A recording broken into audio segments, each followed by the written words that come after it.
오늘 우리 하나님 말씀 로마서 11장 1절에서 12절 그리고 25절에서 36절까지 말씀 함께 보겠습니다.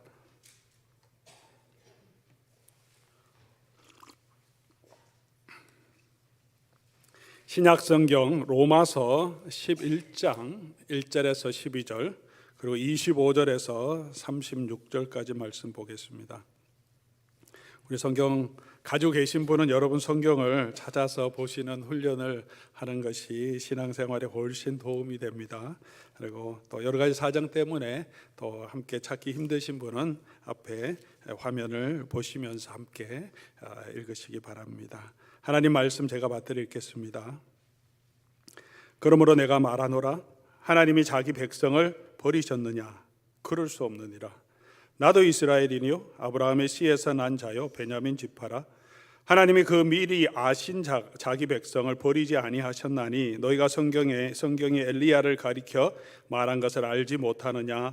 그가 이스라엘을 하나님께 고발하되 주여 그들이 주의 선지자를 죽였으며 주의 제단들을 헐로 버렸고 나만 남았는데 내 목숨도 찼나이다 하니 그에게 하신 대답이 무엇이냐?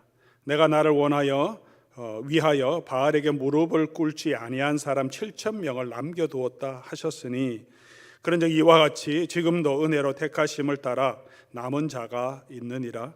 만일 은혜로 된 것이면 행위로 말미암지 않음이니 그렇지 않으면 은혜가 은혜되지 못하느니라.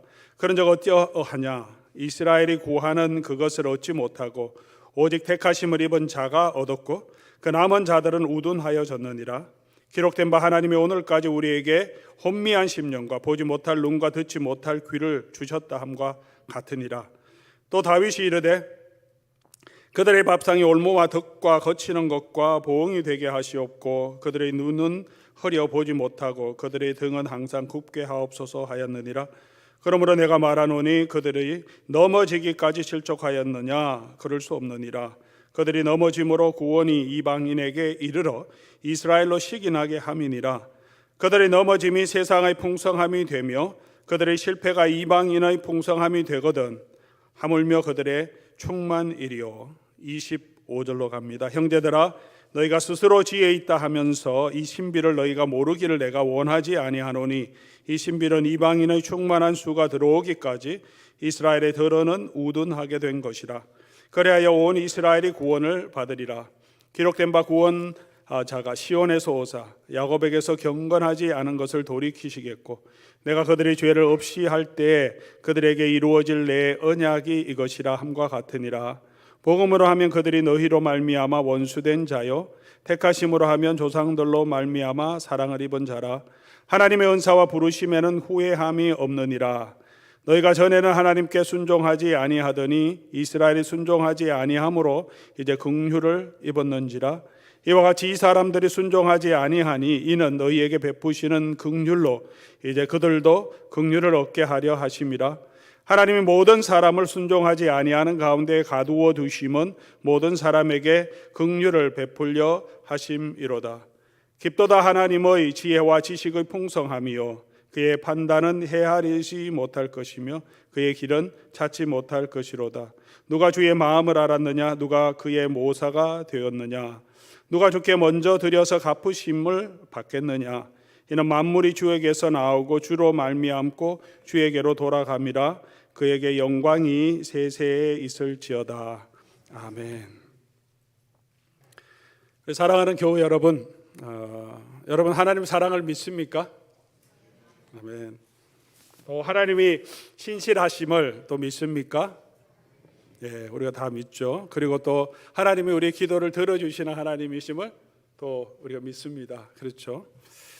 그런데 때때로 하나님께서 우리의 생각대로 다 기도하는 대로 다 이루어 주시지 않을 때가 있지 않습니까? 그럴 때 우리가 좀 당혹스럽습니다. 우리 그렇게 믿는데 또 성경에서 그렇게 약속하신 것 같은데 왜 현실은 그렇지 않을까 하는 생각이 우리에게 들 때가 있습니다. 하나님 정말 신실하신가 하는 의문으로 우리 발전할 때도 있고 조금 더 힘든 상황이 지속되면 하나님이 정말 계신가 하는 그런 마음도 우리가 들 때가 있습니다. 그것이 뭐 신앙이 없는 것이 아니라 우리 마음속에 드는 자연스러운 생각이 그렇습니다. 그렇다고 우리가 신앙을 떠나는 것은 아니지만 하나님이 하시는 일을 우리가 다 이해하지 못할 그런 때가 있습니다. 무엇보다도 우리가 가장 좀 힘든 건, 어려운 상황은 우리가 잘 견디기도 하고요. 그렇게 또 헤쳐나가기 쉬운데, 우리 특별히 우리 가족들 중에서 믿지 않는 분들이 계신데 오랫동안 기도하고 전도하고 또 교회를 인도하려고 하는데도 참 마음이 참 안 열리고, 또 너무 얘기하면 또 반감 쌓일까 봐 더 뭐 화를 내고 뭐 그렇게 하니까 말도 못하고, 또 그럴 때가 있죠. 특별히 자녀들이 또 믿음 안에 있다가 또 떠났을 때, 믿음 안에 서 있지 않을 때 참 마음이 안타깝죠. 왜 하나님 이 기도를 들어주지 않는가, 그런 마음이 들 때가 있습니다. 로마서 9장에서 11장에서 사도 바울은 예수님을 믿지 않고 또 예수님을 배척하고 심지어 교회를 핍박하는 복음의 원수가 되어 있던 유대인들의 운명에 대한 이야기를 하고 있습니다. 많은 이방 그리스도인들이 볼 때는 이해가 잘 되지 않습니다. 어떻게 예수님도 유대인이었고 아브라함도 유대인의 조상이었고 그들이 하나님을 알고 하나님을 섬긴다고 하는 그 사람들이 왜 예수님을 영접하지 않고 예수님을 믿지 않고 오히려 교회를 핍박하고 있는가? 하나님이 이 사람들을 버리셨나? 하나님의 역사는 뭔가? 구약에 이렇게 약속되고 이는 내 사랑하는 아들이고 내 기뻐하는 자라고 하나님께서 이스라엘 백성을 향하여서 약속을 주신 그 약속은 뭔가 하는 의문이 들었고, 그런 의문에 대해서 지금 사도 바울이 지금 대답하고 있는 내용이죠. 이것도 큰 의미에서 복음이 어떤 것인지를 설명해 가고 있는 한 부분입니다. 특별히 사도 바울에게는 이 문제, 왜냐하면 자기가 또 유대인이고 자기 친족 고륙에 대한 이야기이기 때문이라고 말합니다. 제가 선교지에 있을 때 선교사님들과 이렇게 기도 제목을 나누면서 서로 기도하는 그런 모임을 가질 때마다 참 안타까운 기도 제목이 있는 게 뭐냐 하면, 선교사님 가족들 중에서요, 어떤 분들은 부모님이 안 믿는 분이 계세요. 뭐 계속 전도했겠죠. 선교사까지 헌신할 정도인데, 근데 웬만하면 영접하실 텐데 아직도 영접 안 하고 계신 분 계시고, 형제들 중에서도 아직 복음을 믿지 않는 분이 계시거든요. 그러니까 이제 기도 제목 때마다 그 기도 제목을 나누잖아요. 우리 부모님의 구원을 위해서 기도해 주십시오, 그렇게 하는데 뭐 선교 제목 기도도 보내고 뭐 사정을 설명하고 때로는 어려울 때도 있는데, 그런 소리 들으면 부모님은 마음은 또 속상하잖아요. 왜 거기 가서 저 고생을 하고 있냐고 맨날 그 얘기를 하시니까 마음이 너무 아픈 거죠. 이해를 못하니까. 고생하지만 참 위해서 기도해 줄게 이런 부모님이 있으면 얼마나 좋습니까? 그런 분들 너무 부러워하시죠. 얼마나 안타깝습니까? 부모님이 정말 이 복음을 알고 또 우리 형제들이 알면 좋겠는데, 사도 바울이 그런 비슷한 심정이었던 것 같아요. 오늘 9장에서부터 11장까지 매 장마다 자기 민족을 향한 애끓는 그 마음을 표현하고 있습니다. 9장 1절에서 우리 3절까지 우리 쭉 설명하면서 3절에 가서 보면, 나의 형제 곧 골육 친척을 위하여 내 자신이 저주를 받아 그리스도에게 끊어질지라도 원한다. 그리고 1절 2절에는 내 마음에 큰 근심이 있고 그치지 않는 고통이 있다. 사도 바울도 지금 이방인을 위한 사도로 부름을 받고 주로 이방에 나가서 자기 민족이 아닌 다른 민족들을 향하여서 헬라인과 로마인을 향해서 복음을 전하고 있는데, 마음속에 항상 안타까움이 있는 거죠. 가는 곳마다 유대인은 있는데 유대인이 오히려 회당에서 바울을 핍박하고 밀쳐내고 돌로 치고 따라다니면서 방해하는 그 모습을 볼 때마다 얼마나 속상했겠습니까? 10장 1절에도 다시 얘기하죠. 형제들아, 내 마음에 원하는 바는, 하나님이 구하는 바는 이스라엘을 위함이니 그들도 구원을 받았으면 좋겠다. 오늘 11장 우리가 읽었던 본문, 우리가 읽지는 못했지만 14절 보면, 혹 내 골육을 아무쪼록 시기하게 하여 이방 전도가 잘 되면 그들이 이스라엘 백성들이 이방인들이 믿는 것을 보고 우리도 믿어야 되겠다, 그런 마음으로 다시 돌아오지 않을까, 그렇게 구원하려 한다, 그렇게 말합니다. 우리 교우들 기도 제목도 많이 알고 있고 그렇게 기도하는 많은 분들도 알고 있습니다. 큰 근심, 고통 그런 마음으로 계속 자녀를 위해서 기도하고 계시고 형제들을 위해서 기도하고 계신 분들이 있습니다. 그리고 또 별로 진전이 없어서 다 힘들 마음 있는 것도 잘 압니다. 때로는 우리 믿지 않는 가족들의 문제만이 아니라 우리가 우리의 삶 가운데서도 도대체 우리가 이해하기 잘 힘든 왜 이런 일이 나에게 일어날까? 왜 내가 기도하는 이 기도를 하나님이 들어주시지 않지 하는 그런 상황 때문에 우리가 힘들 때가 있습니다. 이런 상황 가운데서 오늘 이 사도 바울이 로마 교회에게 주신 이 말씀을 통하여서 우리가 붙들고 우리가 배울 수 있는 또 우리에게 주시는 아주 귀한 몇 가지 중요한 교훈이 있습니다. 오늘 그것을 함께 붙들고 저와 여러분이 이런 현실 가운데서도 믿음으로 더 살아갈 수 있도록 우리 하나님이 은혜 주시기를 간절히 소원합니다. 이 전체 내용 오늘은 9장에서 11장까지 전체 내용이고 특별히 11장에 이 논지의 마무리를 하면서 사도 바울이 주시는 그 가장 중요한 핵심 가르침이 뭐냐면 첫 번째로는 자기 백성을 하나님이 버리지 않고 끝까지 사랑하심을 신뢰하라는 거죠. 사도 바울이 그런 마음을 가지고 있습니다. 지금은 이스라엘 백성들이 하나님을 믿지 않고 있지만 그럼에도 불구하고 하나님은 긍휼을 베풀어 주시는 하나님이시라는 사실을 믿고 있습니다. 오늘 본문 시작하면서 그 말을 하죠. 1절이죠. 같이 한번 읽어보겠습니다. 1절. 그러므로 내가 말하노니 하나님이 자기 백성을 버리셨느냐 그럴 수 없느니라. 그까지만 읽겠습니다. 하나님이 자기 백성을 버리셨느냐 그럴 수 없느니라. 10장 맨 마지막 오늘 1장과 바로 연결되면서 21절에도 사도 바울이 이렇게 말합니다. 이스라엘에 대하여 이르되 순종하지 아니하고 거슬러 말하는 백성에게 내가 어떻게 종일 손을 벌렸노라 하였느니라. 이스라엘 백성이 이렇게 복음을 믿지 않고 있지만 하나님은 지금도 여전히 손을 벌리고 계시고 그리고 11장 1절에 온 거죠. 그러므로 하나님이 자기 백성을 버리셨느냐? 그렇지 않다. 하나님이 택한 백성은 버리지 않는다는 것입니다. 이것이 사도 바울이 가지고 있는 가장 중요한 핵심 믿음이었습니다. 그리고 그 하나님께서는 여전히 죄 가운데 있고 또 하나님을 알지 못하는 사람들을 향하여 긍휼을 베풀어 주시는 분이시라는 것입니다. 이것이 로마서 전체를 통해서 복음의 핵심이죠. 유대인이든지 헬라인이든지 모든 사람이 어떤 상황에 있었습니까? 죄 가운데 있었어요. 하나님을 알지 못하는 가운데 있었습니다. 그런데 하나님께서 아직 원수 되었을 때 우리가 하나님을 알지 못할 그때 하나님의 아들을 우리를 위해서 보내주심으로 하나님이 그 백성을 향한 하나님의 사랑을 보여주셨다. 그리고 그 예수 그리스도를 믿는 믿음과 은혜로만 우리가 구원을 얻는다. 이게 복음의 핵심입니다. 그것이 복음의 핵심이라면 지금 믿지 않는 사람들을 향하여서도 지금 복음의 원수돼서 복음을 핍박하는 사람일지라도 하나님이 여전히 긍휼을 베풀어 주실 수 있다는 거예요. 그것이 8장, 9장, 10장, 11장 사도 바울이 여러 논지를 설명하지만 하나님은 그렇게 긍휼을 베풀어 주시는 분이다. 기다려보자는 거죠. 하나님 긍휼을 베풀어 주시는 하나님이기 때문에 어떻게 하나님께서 긍휼을 베풀어 주시는지 아느냐? 그 첫 번째 증거가 사도 바울이 자기라고 얘기하죠. 오늘 11장 2절부터 신앙하죠. 내가 증거다. 내가 유대인이지 않느냐.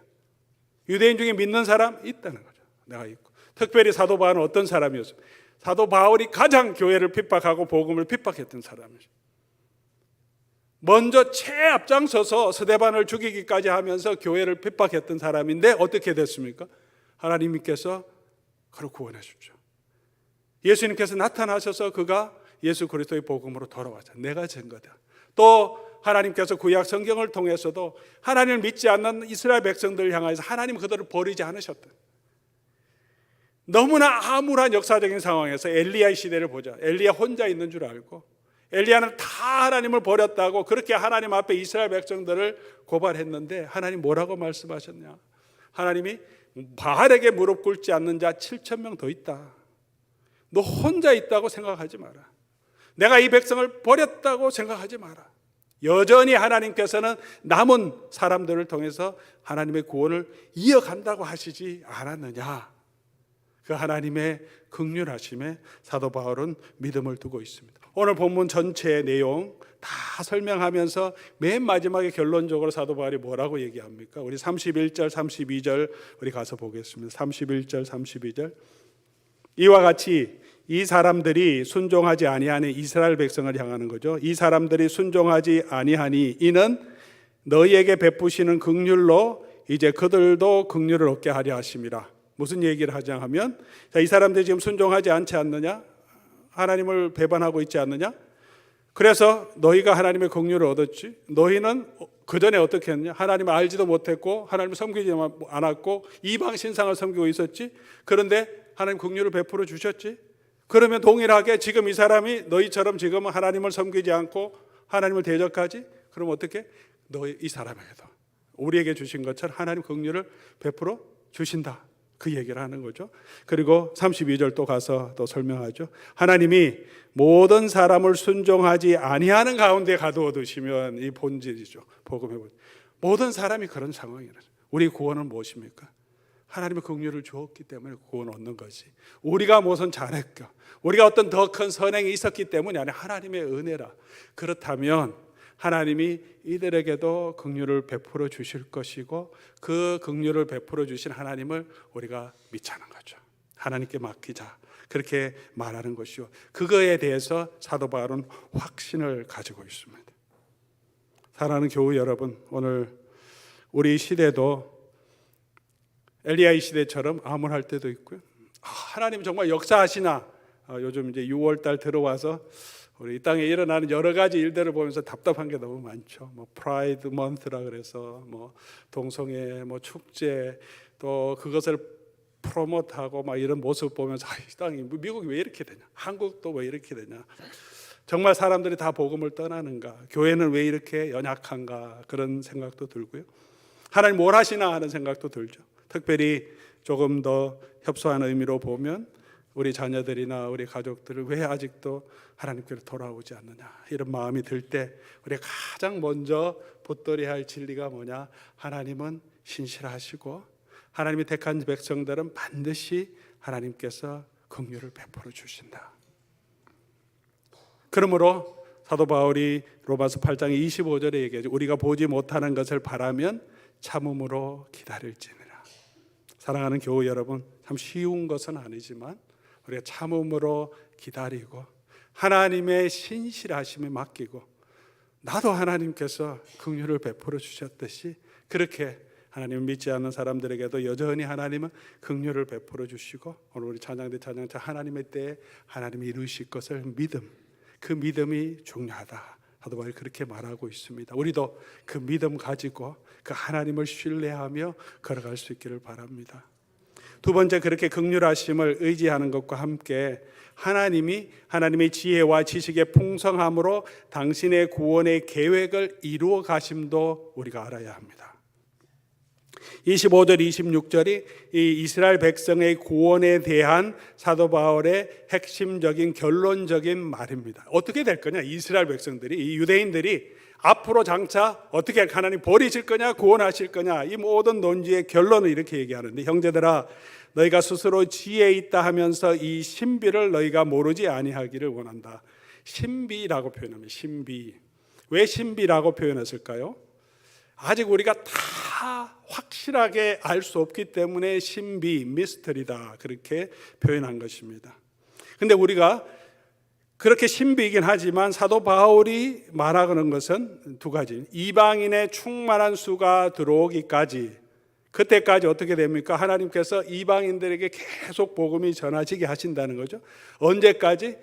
그 중에 충만한 수, 하나님을 믿을 만한 사람들, 택정된 사람들 다 믿을 때까지 하나님께서 그 일을 하시고, 그렇게 되면 이스라엘은 지금은 더러는 하나님 믿지 않지만 그 마지막 때가 되면 이스라엘 백성 중에서도 모든 사람을 구원하실 것이다 라고 말합니다.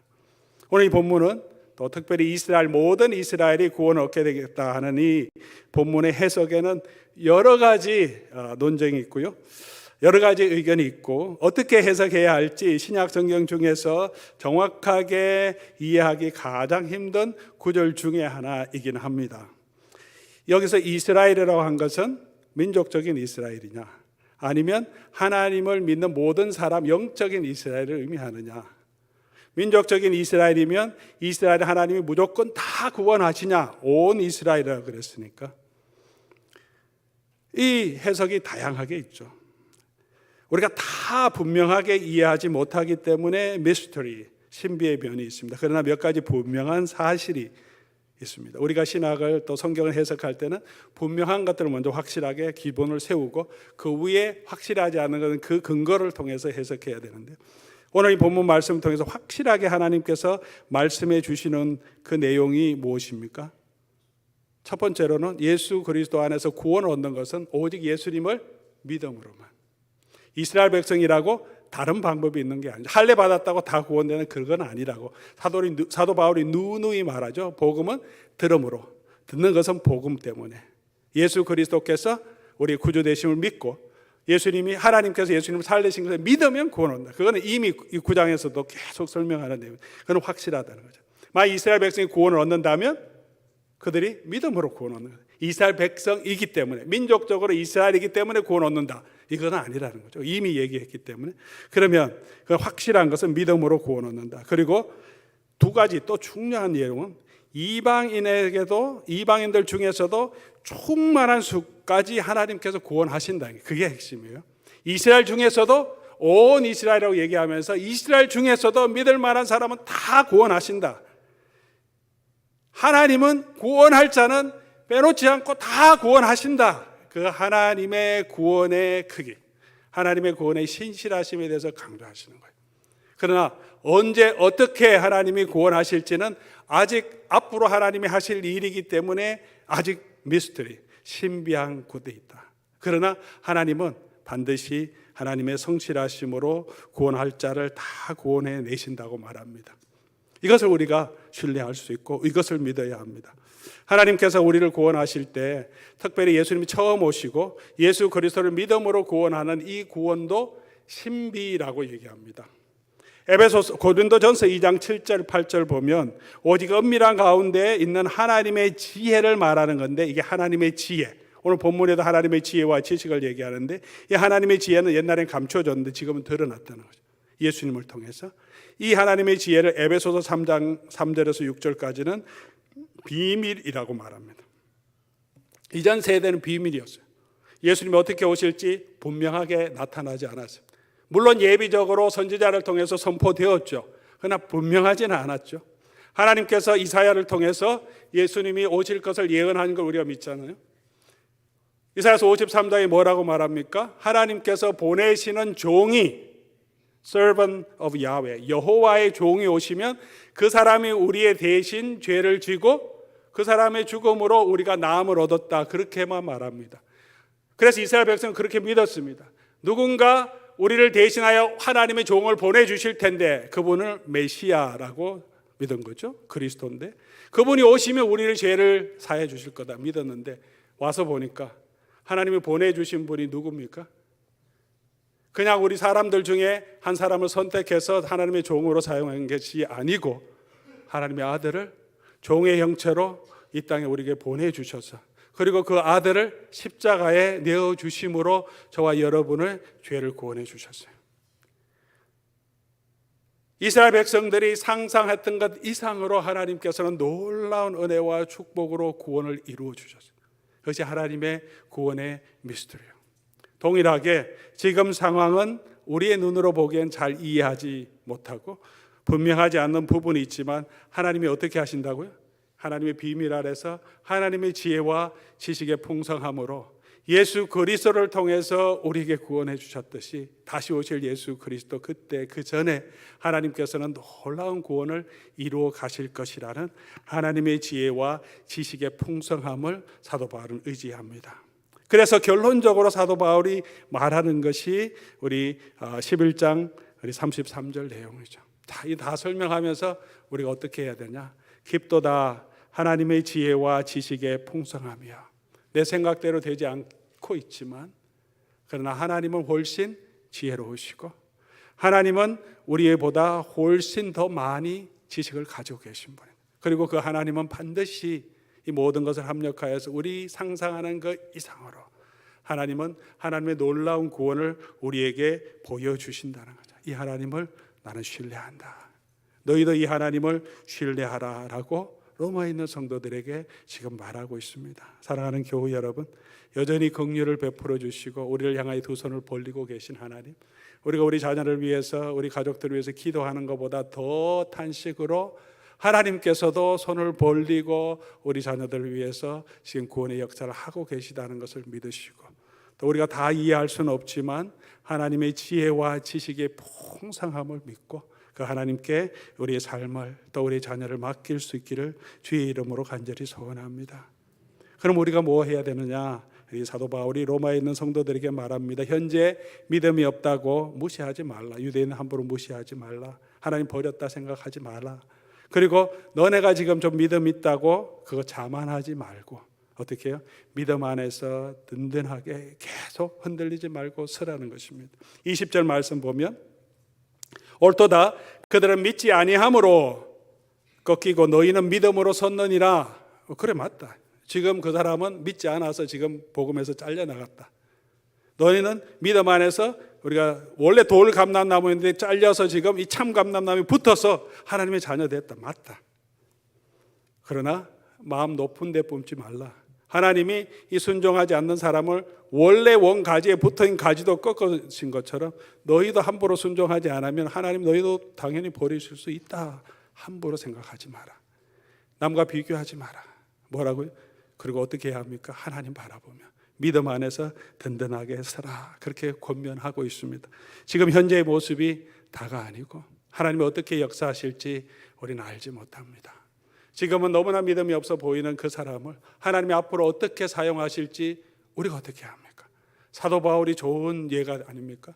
교회를 핍박하는 그 사람이 하나님께서 들어서 하나님의 복음을 전하는 이방인의 사도로 어떻게 하나님께서 귀하게 하나님의 종으로 사용하시지 않습니까? 저와 여러분들도 하나님 불쌍히 여겨주셔서 하나님의 은혜 가운데 지금도 살아가게 하시지 않습니까? 하나님은 그의 교회와 그의 백성을 붙들어 주시고 우리가 기도하는 우리의 가족들도 하나님께서 붙들어 주실 것이라는 그 믿음을 가지고 오늘 우리가 해야 할 게 뭡니까? 우리 믿음 안에 든든히 있어요. 남과 비교하지 말고 저 사람 저러니까 아유 나는 더 훨씬 믿음이 좋네 하고 거기에 빠지지 말고 저 사람 저런데 나는 왜 믿음이 이럴까 낙심하지도 말고 오직 예수 그리스도를 바라보고 걸어가야 한다는 것입니다. 그런 적 선줄로 생각하는 자는 넘어질까 조심하라. 오늘 저와 여러분이 여전히 바라보아야 할 것은 예수 그리스도이십니다. 하나님의 구원을 소망하면서 하나님의 지혜와 지식의 풍성함을 우리가 바라보면서 오늘 저와 여러분이 계속해서 이 믿음 위에 두렵고 떨림으로 우리의 구원을 이루어가는 우리 하나님의 자녀들로 굳건하게 설 수 있기를 주의 이름으로 간절히 소원합니다.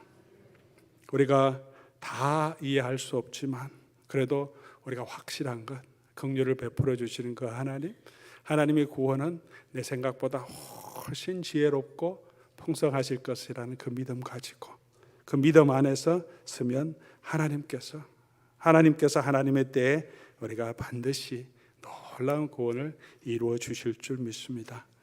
우리 그 믿음을 가지고 오늘 함께 한번 찬양하면 좋겠습니다. 우리가 잘 아는 찬송입니다. 하나님의 사랑을 사모하는 자, 우리가 사랑하는 사람을 위해서 불러주는 사실 찬송입니다. 격려하는 찬송입니다. 하나님의 사랑을 사모하는 자, 하나님의 평안을 바라보는 자, 너의 모든 것 창조하신 우리 주님이 너를 얼마나 사랑했는지 그 하나님의 기도를 들어주시니 하나님만 바라보라고 우리 축복하는 찬송인데요. 오늘 이 시간 먼저 두 번 한번 찬양하려고 하는데 첫 번째는 우리가 우리 마음속에 있는 여러분의 자녀들, 형제들 중에 또 자녀들 중에서 모든 자녀도 특별히 마음에 참 안타깝게 품고 있는 자녀들 생각하면 그 자녀들이 하나님을 바라보고 하나님이 얼마나 사랑하시는지 하나님의 인자한 귀로서 듣고 계시는지 알고 하나님을 바라볼 수 있게 해주십시오 하는 간절한 소원으로 찬양하면서 우리 아이들 또 여러분 형제들 또 부모님 생각하면서 정말 축복하는 마음으로 지금은 아니지만 정말 이런 사람이 될 수 있도록 하나님 이끌어 주십시오 하는 마음으로 먼저 찬송하고, 두 번째 1절을 그렇게 한 다음에 두 번째는 우리가 우리 자신을 위해서 기도하면 좋겠습니다. 우리 찬송하면 좋겠습니다. 하나님의 사랑을 사모하는 자, 너는 했지만 나는, 그런 마음으로 나의 모든 것 창조하신 우리 주님이 나를 얼마나 사랑하시는지, 나를 어느 때나 바라보시고 인자한 귀로서 언제나 나에게 기울이시고 나는 어느 곳에 있든지 주를 바라볼지라. 그렇게 우리 자신을 격려하고 위로하며 그렇게 한번 하나님 앞에 찬양 드리고 기도하는 시간 가지면 좋겠습니다.